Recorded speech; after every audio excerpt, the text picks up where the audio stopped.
ఖమ్మం జిల్లాలో దారుణం జరిగింది. సిపిఎం నాయకుడు మాజీ సర్పంచ్ దారుణ హత్యకు గురయ్యారు. ఉదయం వాకింగ్ వెళ్లిన సామినేని రామారావును గుర్తు తెలియని వ్యక్తులు గొంతు కోసి పరారయ్యారు.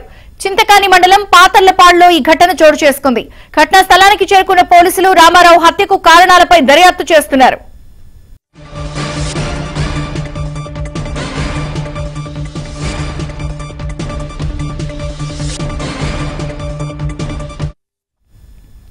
ఖమ్మం జిల్లాలో దారుణం జరిగింది. సిపిఎం నాయకుడు మాజీ సర్పంచ్ దారుణ హత్యకు గురయ్యారు. పూర్తి వివరాలు శ్రీధర్ అందిస్తారు. శ్రీధర్. విజయచంద్రిక చింతకాని మండలం పాతర్లపాడు గ్రామానికి చెందిన మాజీ సర్పంచ్ సామినేని రామారావు దారుణ హత్యకు గురయ్యారు.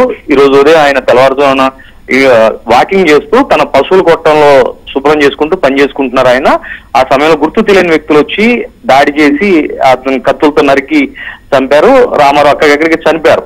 కుటుంబ సభ్యులు కూడా ఆ సమయంలో ఆయన భార్య కూడా ఇంట్లోనే ఉన్నారు. అయితే వాళ్ళెవరికి కూడా ఈ విషయం తెలియదు. తన ఇంటి పెరట్లో ఆయన పశువుల కొట్టం దగ్గర వాకింగ్ చేసుకుంటూ అక్కడ పనులు చేసుకుంటూ శుభ్రమైన పనులు చేసుకుంటూ ఉండగా ఈ ఘటన జరిగింది. ఒక్కసారిగా పాతర్లపాడులో తీవ్ర విషాదోత్సాహాలు నెలకొన్నాయి. ఈ వార్త తెలియగానే గ్రామస్తులందరూ కూడా రామారావు ఇంటికి చేరుకుంటున్నారు. సిపిఎం నేతలు కూడా రామారావు ఇంటికి చేరుకుంటున్నారు. ఏ విధంగా ఈ హత్య జరిగిందనే దానిపైన కూడా పోలీసులు దర్యాప్తు చేస్తున్నారు. చింతకానికి సంబంధించిన పోలీసులు పాతర్లపాడులో విచారణ ప్రారంభించారు.